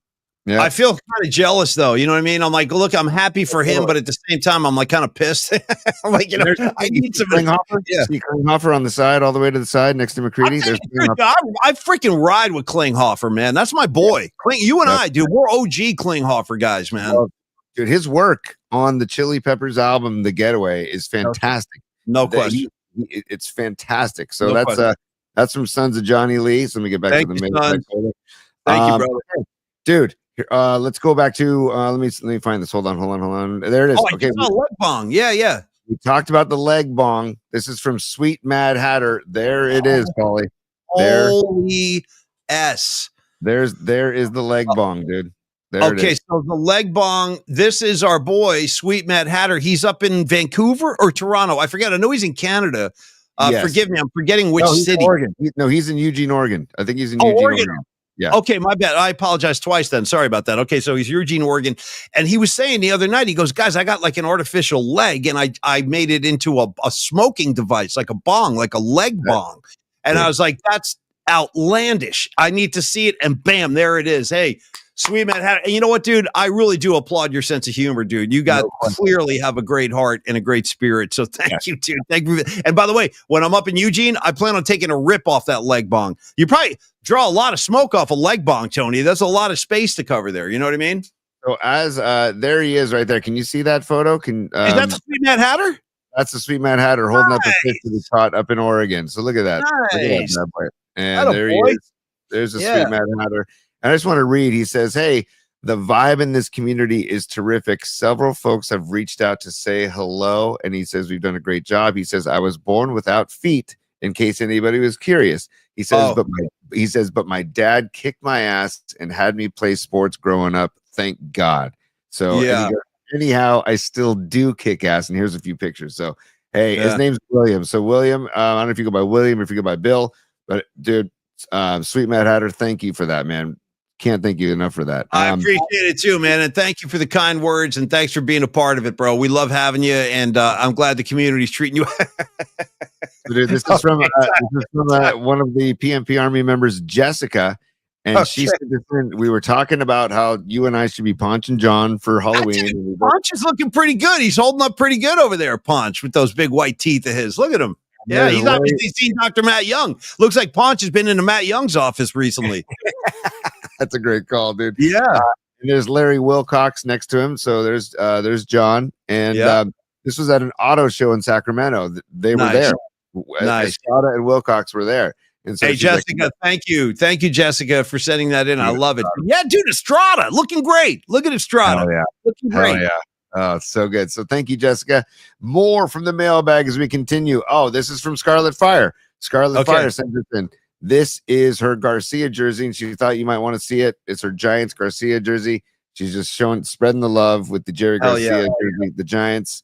Look at that's a killer jersey. I'm not surprised. Bonnie's so cool. I like the color on that too. I like everything about this. Matter of fact, I do. I don't know. That's like a custom job. They never gave that thing away. That thing is badass right there. Very nice, Scarlet Fire. This would have been an amazing City Connect for this season, right? Oh, it would have been 100 times better than the thing they're wearing with the purple. I don't know what that's about. Like there's purple in this, but there's also the original in cursive Giants font. There's also the Grateful Dead logo. There's also the Giants logo. I see nothing wrong with this image, but obviously they had to, go their own way, or as Will Ferrell likes to say, pay your own way in his new freaking spot. Oh God, yeah, right. Ian Weiland sent this in. He did his best job trying to put Robbie Ray over the woman on the Ozzy Osbourne. And that is the greatest thing I've seen all day. Bravo, Ian Weiland, dude, tremendous. I'll tell you the truth. I mean, that's look at it. I don't even know what to say, dude. I am rendered speechless with that. I mean, there it is. It's perfect. Tony, take it. I don't know. Isn't that great? I feel like so Robbie Ray, as we riffed on a couple of days ago, Robbie Ray's tight pants and looks like his legs are the same as the legs of the woman on the Ultimate Sin cover. So thank you, Ian Weiland, for that. Yeah. And there's a couple more. We got the leg bong. Oh, Mark Graves says this is your first purchase after winning the lottery, Paulie. If you can see what that is, he goes. Gigantic J's. Yeah, man. That'll keep me busy. I'll keep me busy. A flatbed truck full of giant redwood tree sized jades. I'll take a run at it. I'll tell you that much. I can't promise any results, but I'll take a run at it. A couple of puffs. I'll probably be asleep for a couple of hours though, so it takes some time. But I love it. Yeah. Shout out Mark Graves. He labeled the photo. By the way, that he labeled this picture Paulie's stash. So that's listen, you know me well, brother. You know me well. Yes, indeed. Right. Oh, okay. And this is oh wait, hold on. I want to end with this one. So first of all, I want to do Aaron Cask. First of all, sent this. I want to send this in too. Sure. Aaron Cass. This is Aaron Cass. They all went to Longbridge, and they took a family photo. Oh, that's my boy. Look at these guys. What a beautiful family. God bless you guys, dude. I love it. Shot. So thanks for sending that in, Aaron. Aaron also sent us in a picture of his man cave earlier. So keep the pictures coming, everybody. Polly's pod. Hey, getting to know the particle community, man. Getting to know you. That's a great picture. Your kids are really cute, by the way, man. Compliments. So this is from Mitch Cumstein. He was just in New York City, and he wanted to send some pics from New York City. And I'm trying to see what this is. I looked at this earlier. It looks like it's too big for me to share, actually. Yeah, it's dark and stormy. Sandwiches. I should have downloaded this before. I took a look at this earlier. There they are, New York. I think they went to Finnerty's, by the way. Oh, nice. Yeah, these are all pictures of them from New York. Oh, look at that. I love it, man. Yeah. Shot of a bagel. So thank you, Mitch Cumstein. And then Patty, real quick. Patty sent us this picture of look who's driving the Mercedes, buddy. There's yeah, dude. Yeah. Steve Perry, man. Cool Steve dude. Perry in the Mercedes. Yep. Yeah. That Patty, story is like Patty, she at an auction. Was that at an auction, Paulie? What are you talking about? Did she get that car at an auction? I forget how she got that car. I forget. Like, how did she get Steve Perry? KBR. It was a KBR. It was like a KBR auction. Yeah. Right. And Steve Perry. Go ahead. No. Go ahead, Steve Perry. Go ahead. No. I was going to say, Steve, it's incredible that we actually developed a relationship with this guy, Murph and I, because he's so reclusive. Like, he really doesn't give interviews anymore. But he did come on our show like 2 or 3 times over the past, 10 years. And he got so generous. He was like, yeah, man, I'm going to donate this car. I'm just going to donate this car to charity. And then Patty swooped in and made the purchase like a gangster that she is. So, yeah, man, very nice.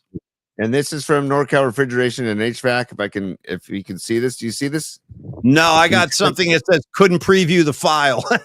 I got like a message saying I can't see the image. Yes. Stand by. I'm going to stop presenting this screen, and because I really want to show this. NorCal Refrigeration HVAC, as Don Peralta told us, he went down like on his motorcycle down Highway 1 all the way to Baja, and he sent us this via polyspod at Gmail. And if I can just upload this, he posted he's doing guerrilla marketing for us in Baja. He posted some PMP stickers in Baja. So here you go. Oh, nice. I love it, man. Cow patty. Dude, a bar on the side of the road in the middle of nowhere. Dude. Let's see, Cortez. Yeah. There it is. So that's from. Look at that. This in again, Tom? This is from NorCal Refrigeration and HVAC. I'm gonna start it again one more time because he just put Longbridge and PMP stickers on this bus at this random bar along the ocean. See that Longbridge, and there's PMP, and he put them on that old bus that's at this little bar. Cow patty. Baja. The cow patty. Cool, man. Thank you, boys. Thank you. Great mailbag today, Tony. Thank you for that. Yeah. And thank you, HVAC, for representing. I wish I was in Baja. I got to admit, that looks pretty damn appetizing down there. It really does. I like when he's all out of breath. See a Cortez over there. Here, I'm walking around through the Sea of Cortez. All right, Tony, listen, we're going to wrap it up now. We're getting deep into the show. It's a Friday. It's a high noon. We are staring down the barrel of a musical assignment. Who goes first today, my friend? You or me? I don't care. You call it. Looking down the barrel of you just made me think of Beastie Boys. Looking down the barrel of a gun, son of a bitch, getting paid, getting rich. Totally. Yeah. Musical assignment. Why don't you say the musical assignment, and then I'll give I'll take it, and then you can finish it. All right. Musical assignment this week is kind of revolving around Steph Curry and the Warriors, and we're all kind of waiting. We just showed you the image a couple of minutes ago in Bookmarks of Steph in the hyperbolic chamber. He's got the breathers on, the wires going to his head. Everybody's waiting for Steph to return. Fingers are crossed, hoping for the best.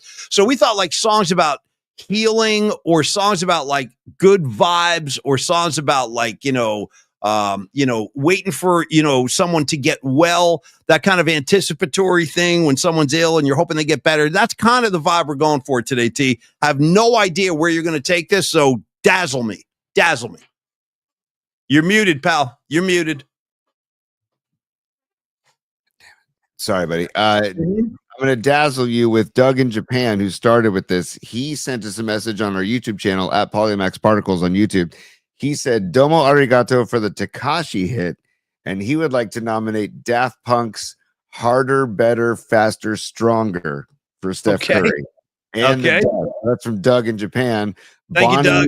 Jacobson, also known as Scarlet Fire, wants to do Good Vibrations by the Beach Boys, and also Positive Vibration from Bob Marley, which is Rastaman Vibration. And then she also wants to say that she can't ever miss opportunity to invoke the dead. So she says, help on the way because of the line, without love in the dream, it will never come true. So that's from Scarlet Fire. Scarlet Fire, you know your stuff. That's perfect. Help on, that's a perfect choice. I'm surprised I didn't think of that one, but Help on the Way, perfect. Keep going, T. Sanchi, who is at Longbridge Pizza today enjoying the Senor Pizza, he says, You Better You Bet by The Who. Nice. And then Sanchi and I and Noemi all have the same choice, which I'll get to in a second. Yeah. And then also Ray, Noemi's better half, has he sent in Doctor My Eyes by good one, Jackson Brown. Jackson Brown, yeah. Good vocals. Have you ever seen Jackson Brown play live? I haven't. I love the guy singing. What a great singer he is, man. Yeah. Incredible show. Oh, and Don Peralta says Cry Cry by Cheap Trick, because that's how he feels like that's how Steph is in the locker room, not being able to play. That's a great one. Cheap Trick's first album, Tom. Good choice, brother. Yes. And Paulie, now this is the same one that Noemi picked. It's also a Sanchi selection, and it was my selection too. And I love the particles that we have in common. This is off of Howard Jones' Dream into Action. Yeah. And the track Things Can Only Get Better. Things can only get better. This album is actually so good. Listen to this. Side 1, Things Can Only Get Better. Life in One Day. No One Is to Blame. Dream into Action. Like to Get to Know You Well. Assault and Battery. I mean, this album is a really good album. And I got this at Vinyl Solution for $2.99 in the used bin years ago. So there you go. Howard Johnson. So you're going to put this on the Spotify playlist, right, P? 100%. 100%. And let me just read it to you real quick. Make sure I send everybody to the right place. And John Joseph, I don't know. John Joseph asking if we saw his email. Did we, Tony? I don't remember if we saw it, John Joseph. I'll check. Let me see. Yeah, you check while I pull this up. So yes, kids, if you're new to the show, like your Frank Banducci's, bro, Frankie Banducci, love the name. Frankie, check this out, dude. Every week we have this musical assignment. We each pick songs, and then we put those songs on the playlist, which is available for everybody to enjoy on Spotify simply by going to your library search, and then you search PMP Playlist 25. PMP Playlist 25. All the songs are on there. I'm going to put these on. So Howard Jones, great choice, by the way. Great album. I love that Howard Jones stuff too. I love No One Is to Blame too. I love you can stick your toe in the pool, but you can't swim, whatever. You can look at the menu. You just can't eat. Great track. And I'll ride with it with Jones. I really will. No question. You should watch the Howard Jones live from Daryl's house with Daryl Hall from Hall and Oates, dude. It's a really good episode of that show live from Daryl's house. And John Joseph, I don't see it, dude. I'm really sorry, but he says Curtis Mayfield, Freddie's dead. So that's what he's saying. Yeah, man. Dude, that's it. I got the Superfly soundtrack, John Joseph, like a lot of people. It's a great collection of songs. All right, Tony, my track, and then we're getting the hell out of here for the weekend. Yeah. All right, kids, I can't believe we've done 85 effing shows. And as far as I know, we've never pulled a Rolling Stones song. So that's about to change. It is time to introduce the Glimmer Twins to this equation. And this is the Tattoo You record, one of the greats. Start Me Up, Slave, all that great stuff is on there. Hang Fire, Hang Fire, everything. Here's the situation. Side 2. Okay, here's the situation. My parents went away on a week vacation. No, I'm just kidding. Here is the situation. The brand new Porsche. Sorry. Yeah, dude, you know what I mean? Parents just don't understand. All right, Tony. Rolling Stones, greatest rock and roll band in the history of the world. The track I'm selecting is waiting on a friend. We're all waiting on Steph to get well and come on back. So waiting on a friend, great track just about friendship, dude. I ain't waiting on a lady. I ain't waiting on a virgin priest. I ain't waiting on a whore. I'm waiting on a friend. And it's a great video. You got Mick and Keith hanging out in New York City. And the saxophone solo on this track is played by jazz great Sonny Rollins. So you got Sonny Rollins ripping on sax. You got Mick Jagger singing about friendship. And Steph is our friend. We're all waiting on him. So, Tony, waiting on a friend. My selection for today, get well, Steph Curry. Are there some finger chimes or finger wooden blocks happening in that song? Like, tuck, tuck, tuck, tuck. You know what I'm saying? The tuck, tuck, tuck. Or is it a wooden block? Oh, dude, you know what I'm saying? Tony, bro, I'm going to drop this on you, and I know exactly what you're referring to. You know what that is? Those are called, we're going way deep into the nooks and crannies now. We're probably going to lose some people in the audience. But those are called claves. Yes. Those are called claves. Yes. It's like a little wooden instrument that you click together, and it's like a click sound. Click, click, click. Great track and great ear on you, Tony, with the freaking claves on a Friday, bro. I'll break out the claves if I have to. I'll break out the claves with a nice fresca on the weekend with your dashiki. Hey, great show today. Waiting on a friend, and things can only get better. We'll be on the playlist in about T-minus 2 minutes. I want to thank everybody for lining up today, and I also want to thank our good friends at Longbridge Pizza. And their great celebration of the month of May is their introduction of the Signor Pizza. We had some people in the audience actually at Longbridge earlier today eating a Signor Pizza, including the tomato sauce, cheddar and mozzarella, the blended cheese, which is sprinkled all over the pizza, the chorizo, the red onion, spicy pickled peppers, the crema, the tortilla, the cholula. What am I forgetting, Tony? The crema. I meant that the spicy pickled peppers. Yes, we got all that. Yeah, nice. Yeah. Sanchi and Neil Donardi. That was taken probably within the hour at Longbridge Pizza. And Sanchi just had a Signor pie, so I wanted to share that with the audience. Thanks for sending that in, Neil. I love that shot, and you can see Rags above them. They got the rags in the photo too. I love it, Sanchi. And Sanchi's the one that has the black Giants Willie McCovey jersey that he wore. Sanchi, dude, you look great, dude. The shirt looks great. You look great. And there's our patron saint of pizza. He is Neil Donardi running Longbridge. Get on down to Longbridge, especially if you're going to the Warrior game tomorrow night. Have a pregame meal and try that Signor Pizza I've been talking about for a couple of days. Try it out. Before you go to Game 3, Tony. Game 3, it's a big one, 5:30 tomorrow. The Knicks will do Boston at 12:30. Then you get a little recess, and we come right on back for Game 3 at Chase Center. Tony, your final thoughts on Longbridge, and we'll bring in David Lee Roth to dismiss the class. Longbridge, I was trying to I promised that I would share some pizza porn of Longbridge as we leave here, but I'm struggling to there it is. Okay, so Paulie, if you bear with me for 1 second, this is funny stuff because this is worth it. Okay, this is worth it. And Longbridge Pizza 2347, that is Draymond Green and Rod Beck on 3rd Street. Like we said, they also have the Dog Patch Festival happening tomorrow, 11 a.m. to 5 p.m. Longbridge will be out there. So if you want to spend your Saturday in the Dog Patch and then head on over to Chase, you won't regret it, as they say. And I'm struggling to find the there it is. I just want to get this freaking pizza up here because it's the Meat Locker. They have a pizza at Longbridge called the Meat Locker, and it is a great. And you love this pizza porn, so I want to show this pizza porn out on our way out before we start the weekend here. And it's just, sorry, the computer is taking a second to load. But, excuse me, longbridgepizza.com if you want delivery or takeout. And it's not loading. Okay, that's fine. Oh, there it is. There's the Meat Locker pizza. Okay. And here we go. Come on. Why is everything going I think so we slow got today? kind of, okay. Oh, damn, that does look good. Jesus. Oh. Right? It's I like how he holds it up to his shirt like an offering to the gods. Here you go. Yeah. God bless America. That looks, Jesus Christ, that looked good. Right. That looked really good, man. Thanks for your patience, everybody. That was a struggle to get it there just because my computer's slow for the moment. But thanks for your patience, everybody. Struggling man has got to move, Tony. Struggling man has got to move. Struggling man's got no time to lose. Jimmy Cliff taught me that. Tony, final thoughts. Got to wrap this up. You got David Lee Roth ready to go? I do. Class dismissed. Yeah. Thank you, Longbridge Pizza. We freaking love you guys. Thank you, John Joseph, Marcel, Dom, Joe Schmo, Patrick Patton, Patty from Napa, Rag, Leah Phillips. Who am I forgetting, Tony? They come so fast. Frankie. We got a new guy, Frankie, today. I want to thank him as well. Everybody for stopping by. We really do love you guys, and I'm glad you guys are having a good time hanging out, digging the show. Stevie B, always. Monica Lopez, peace to you. Patty from Napa. Mwah. Also, Noemi, Lady Catalina with the green apple hot sauce. When are you going to start selling that stuff? Get $1 million and then retire up to Humboldt. You can get a place right next to Humboldt Fats.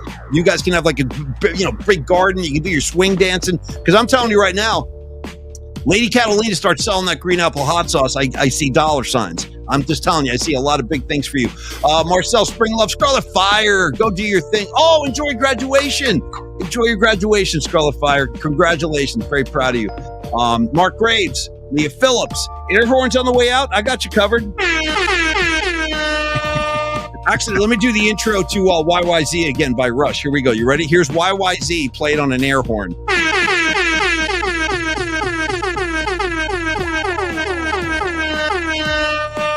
You got to be a really big Rush fan to know that one. It's on Moving Pictures. All right, Tony. Anyway, final thoughts. Go Warriors. Giants today in Minnesota. You got Jordan Hicks taking the rock at I think first pitch is 5:00. Anyway, good. By the way, it's one of those Apple Plus games, right? So just heads up, everybody. If you have Apple TV, check it out. It's on Apple Plus. When they do that, don't take baseball away from the common man. Let us watch the games. Cut the crap. Exactly. I also want to give love to Mark Graves, Pine Needle, also over on Instagram. Checked it out real quick. Mikey Verdu's checking out Instagram. Shannon Kaler and the Stone Foxes checking in on Instagram. I also saw the Longbridge Pizza Boys checking in on Instagram. Patrick Patton over here. Don Peralta, of course. Leah Phillips. Jeff Winkler. John Joseph. JJ. We can't thank you all enough, man. And on the way out, Ollie, this is what we're going to do on the way out. And we're going to just say goodbye to everybody. Okay. Here we go. Yeah. Welcome to Particle Land. You're damn right. You're damn right. Thank you, Patrick Patton. I'll see you in Particle Land. I might just be dabbling in Particle Land this weekend. We'll see how it goes. I'm not sure. But anyway, Patrick, thank you guys. Hey, everybody have a great weekend. Patty likes her dashiki, Tony, as I do as well. I think that might need to be a Friday tradition going forward. Maybe take that to the cleaners, have it ready for next Friday, or just get a variety of, get like an assortment of dashikis, different colors, because I want this to continue. It did. It kind of set the tone today. Your attire kind of set the vibe for the show. So well done. Yeah. Let's go. Well done. And have a great weekend, everybody. Be safe. Hey, Chip Lang, Mark Crawford, Escobar III, Stevie B, all of y'all, Don Peralta, have great weekends, y'all. Go Giants. Go Warriors. We'll see you right here Monday at 11 o'clock. Have a great weekend, y'all. Cheers. Peace.